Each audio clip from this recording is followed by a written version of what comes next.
Greater Noida के site 4 central park में Shri Ramlila committee के तत्वाधान में चल रही भव्य लीला के 6वें दिन देखिए मंचन के खास दृश्य।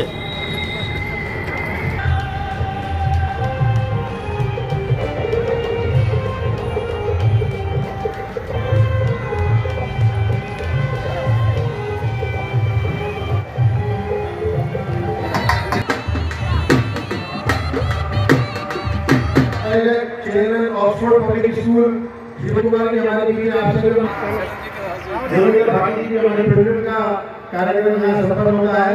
तो हमारी से भी गणेश चंद जी हमारे बीच मौजूद हैं। आपसे भी अनुरोध है आप यहाँ माल्यार्पण करें। मैं आप सबको जो इस ग्राउंड में जो बैठे सबको नवरात्र की हार्दिक बधाई देता हूँ। और आज हमारे देश के महानायक सरदार भगत सिंह आजाद जी की जयंती का दिन भी है, उसके लिए आप सबको शुभकामनाएं देता हूँ। ये बहुत बड़ी बात है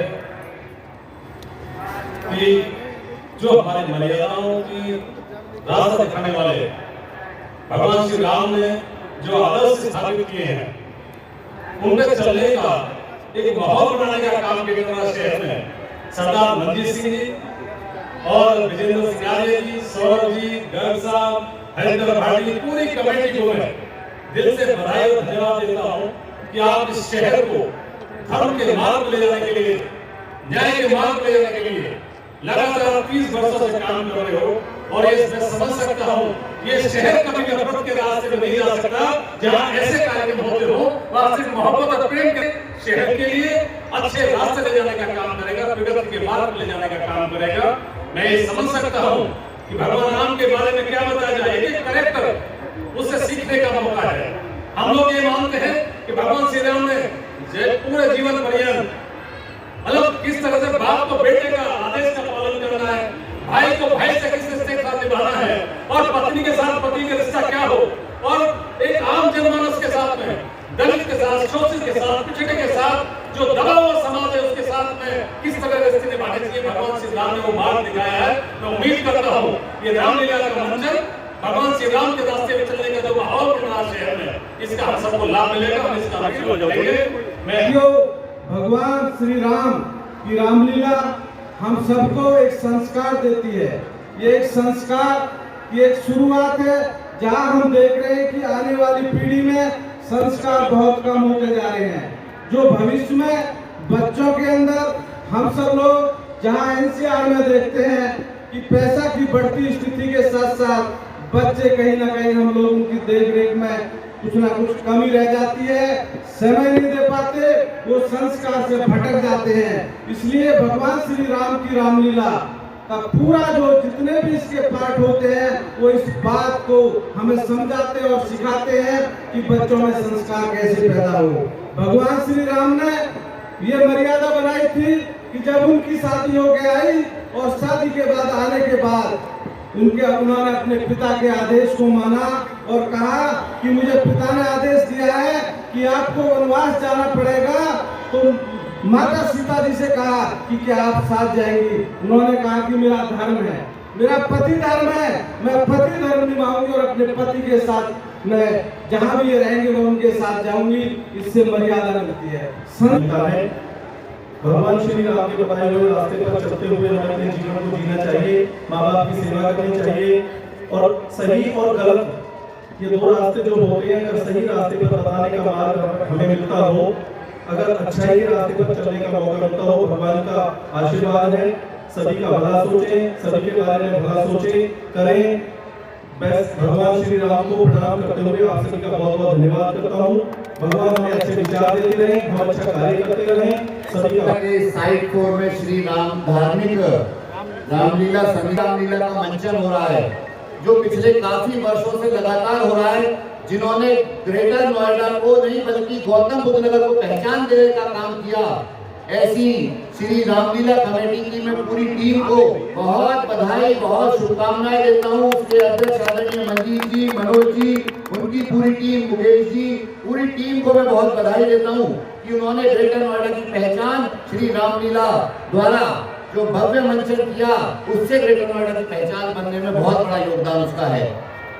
आज इस रामलीला के माध्यम से ये जो रामलीला का मंचन हो रहा है, ये खाली एक रामलीला का मंचन नहीं है, ये आस्था, संस्कृति और मर्यादा की संस्कारशाला है। यहाँ पर हमको आकर पता चलता है कि किस प्रकार से भगवान राम ने अपने पितृ धर्म का पालन किया, किस प्रकार से भगवान राम ने अपने भाई धर्म का पालन किया, किस प्रकार भगवान राम ने अपनी मातृ धर्म का पालन किया। हमको उससे प्रेरणा लेकर उनके बताए हुए मार्ग पर चलना चाहिए। यदि हम उनके बताए मार्ग पर चलेंगे तो जिस प्रकार भगवान राम मर्यादा पुरुषोत्तम कहलाए, हम भी अपने परिवार का नाम, अपने माता पिता का नाम जरूर समाज में रोशन करेंगे। मैं पुनः रामलीला समिति के आयोजक मंडल को बहुत बधाई और शुभकामनाएं देकर अपनी बात को समाप्त करता हूँ। बोलिए जय श्री राम, जय श्री राम।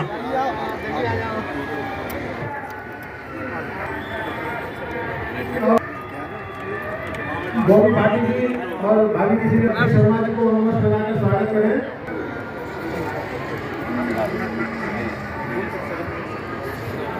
स्वागत करें। थोड़ा पीछे, ठीक है जी।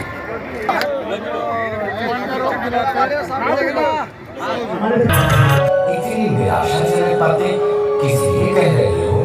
गुरुदेव, युवा अवस्था के चाव, मन की मंगे और हृदय का उत्साह सब मध्यम करते जा रहे हैं। बुढ़ापे की चिन्ह और मृत्यु के ढंग स्पष्ट रूप से दृष्टि में आ रहे हैं। मैं सोच रहा हूँ कि यदि मेरे सिर से ये राजरूपी भार हल्का हो जाए तो मैं निश्चिंत होकर अपने प्राण त्याग दूं। राजन, आपका मन पवित्र है और इसमें जो अभिलाषाएं जन्म लेती हैं वो भी पवित्र है। वास्तव में ये विचार बड़ा ही सुंदर है। आपको अपना आदत अवश्य ही बनाना चाहिए। गुरुदेव, राम मेरे दुलारे हैं। कुटुंब, प्रजा और मित्र सबको प्यारे हैं। स्वामी राम मना बहु राजा, ये ही इच्छा प्रभु नगर समाजा। शील स्वाभ योग सब काहू, प्रजा हेतु दारण दुख दाहू। राजन, इसके लिए कल का ही दिन उत्तम है। इसलिए तीर्थों का जल मंगवाओ और फल फूल, चंदन, केसर आदि एकत्र कराओ। मंत्री जी, शीघ्र ही सारा प्रबंध करा लो। राजमहल और दरबार को सजवा दो। नगर में मुनादी करवा दो कि सारी प्रजा आनंद मंगल गाए और अपने अपने घर द्वार को सजाए। प्रत्येक घर में दीपावली की जाए। ब्राह्मणों और भिखारियों को दान दिया जाए। जैसी आज्ञा महाराज।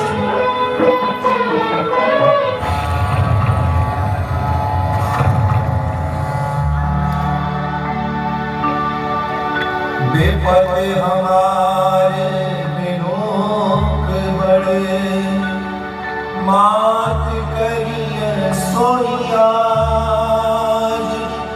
राम जाहि बन राज तज, होय सकल सुर काज।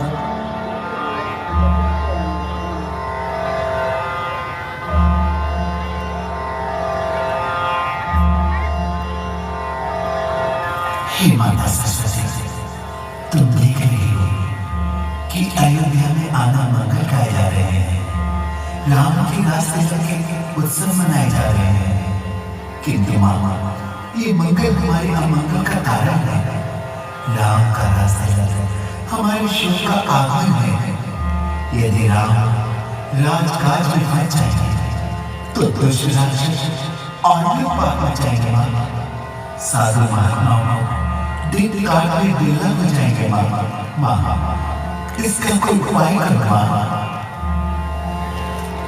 ये तो बहुत बड़ी समस्या है। अब इस समस्या का सुलझना संभव दिखाई नहीं देता है।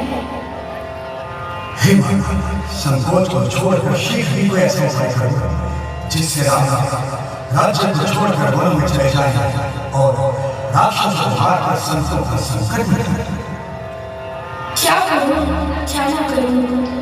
यदि आप वन को जाएंगे, सारे अयोध्यावासी पाले की मारी हुई लता के समान मुरझा जाएंगे, और यदि राम को राजमुकुट पहनाया जाएगा तो ऋषि कष्ट पाएंगे।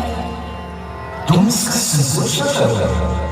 राम को न राज्य में सुख है और न वनवास सुख।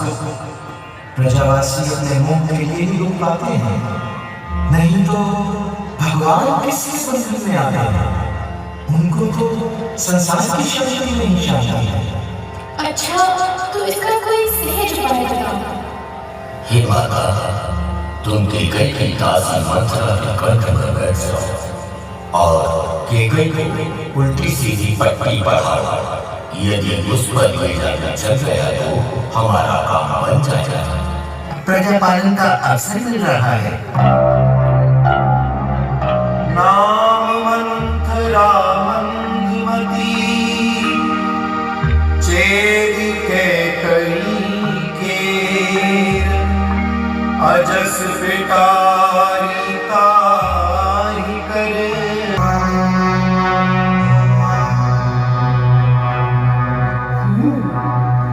तो ये बात है। मंथरा, तू क्यों सोच में पड़ गई? नहीं, मैं क्यों सोच में पड़ गई?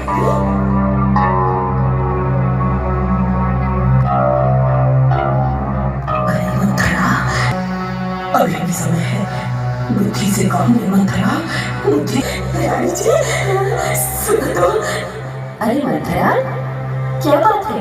आज तो बड़ी घबराई सी दिख रही है। सच बता, नगर से क्या समाचार लाई है? अरे राम लक्ष्मण भरत शत्रुघ्न ये सब तो कुशल से है ना? राज दरबार में तो शांति है ना? अरे मंथरा, आखिर बात क्या है जो तू इतनी घबराई हुई है? रानी जी, अरे तुम्हारे सर्वनाश को देखकर मन में बहुत दुख होता है। हाय हाय, क्या तुमने नगरी की शोभा नहीं देखी? अरे क्या तुम्हें घर घर में बधाई नहीं सुनाई पड़ रही? अफसोस, कमर बांधी राजा ने तुम्हारे ही मिटाने पर खुलेगा भेद सारा कुछ समय के बीत जाने पर। क्यों? ऐसा क्या समाचार है? राजा, मंथरा, क्या तू सच कह रही है? क्या वास्तव में कल मेरे राम को सिंहासन पर बैठाया जाएगा? हाँ, बिल्कुल सच कह रही हूँ। अरे, तब तो बड़े आनंद का अवसर है, बड़ी प्रसन्नता की बात है। सच मंथरा, मेरी आशाओं का फूल खिलने वाला है, और याद रख, तुझे भी भरपूर पुरस्कार मिलने वाला है। अरे बधाई तो जिनके लिए है उन्हीं। रानी जी, जब तक तुम्हें अपने ही तनहीत की पहचान नहीं, तभी तक ऐसी बातें बनाती हो। जब तक आगा पीछा नहीं देख सकती, तभी तक मंथरा को दोष लगाती हो। रानी, मैंने संसार देखा है, संसार। मुझे दुनिया के ऊंच नीच का अनुभव है। मैं इस आनंद बधाई का रहस्य जानती हूँ रानी। मुझे राम के राजतिलक में कोई गहरा भेद दिखाई दे रहा है। चुप पापन, यदि घर में भेद डालने वाली बात करेगी तो तेरी जीभ तालू से निकलवा दूंगी। राम को दोष लगाएगी तो तुझे जीवित ही अग्नि में जलवा दूंगी। खुशी हो राम की तो राज धन दरबार घर वालों, भरत जैसे हजारों लाल अपने राम परिवार में। क्यों ना हो, जब किसी की अशुभ घड़ी आती है ना, तो उसकी बुद्धि ऐसी ही हो जाती है। अरे मैं तुम्हारे हित की बात कहती हूँ और तुम मुझे ही पापन बताती हो। मैं तुम्हारा भविष्य बनाना चाहती हूँ और तुम मुझे ही गालियाँ सुनाती हो। जाने दो, मुझे तो कुछ मिले से रहा। अरे मैं तो दासी की दासी ही रहूंगी। फिर तुम जानो और तुम्हारा काम। आज तुम जिसको समझती हो ढिठाई मेरी, कुछ समय के बाद खुलेगी ये भलाई मेरी। मंथरा, आज तो कुछ अनोखी सी बातें कर रही है मंथरा। मेरी समझ में तेरा तात्पर्य बिल्कुल नहीं आया। आ जाएगा, जब तू रानी से दासी बन जाएगी तब सारा तात्पर्य समझ में आ जाएगा। अरे भोली रानी, तू राजा को क्या समझती है? तेरे साथ घोर अन्याय हो। बिगाड़ा सारा श्रृंगार अपना, उतार डाले हैं सारे भूषण, बदल दिया है व्यवहार अपना। पड़ी हो उलझन में कौन सी तुम, मलिन शोभा है क्यों बदन की। सुना दे तो सारी जी में आए, छिपा न मुझसे लगी कुमन की।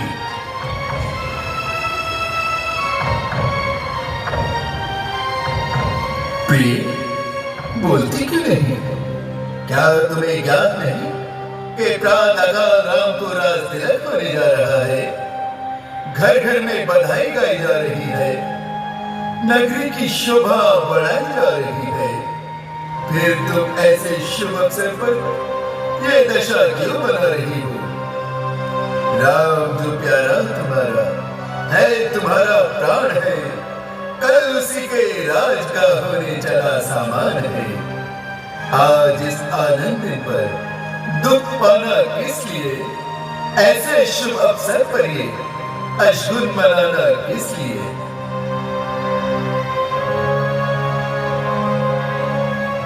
प्रिय, क्या तुम नहीं जानती कि मेरे प्राण, मेरा धन और मेरा कुटुंब सब तुम्हारे ऊपर बलिहार है? फिर स्पष्ट कहो कि तुम्हें क्या स्वीकार है? क्या किसी ने कह दिए हैं आज कुछ कड़वे वचन, या किसी की बात तुमको हो नहीं पाई सहन? पड़ गई बाधा कोई आराम के सामान में, या कोई आई कमी रानी तुम्हारी मान में? सच बताओ क्यों पड़ी हो? राम ही सुमिर नृप फिर कर बदली,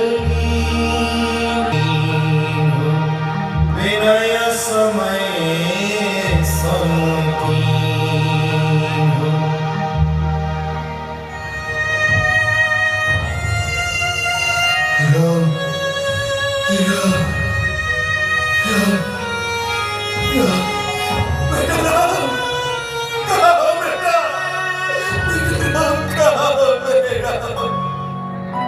छाती पर बिजली आग में आग जलती है, बड़ा सिर पर पहाड़ आग से सरिता उबलती है।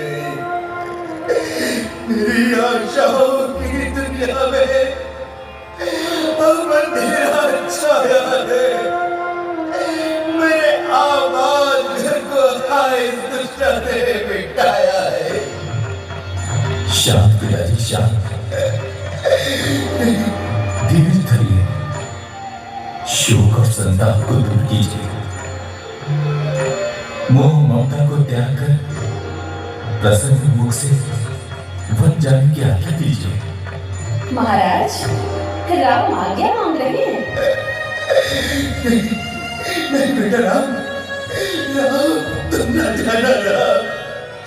बेटा राम, तुम मुझे छोड़कर न जाना।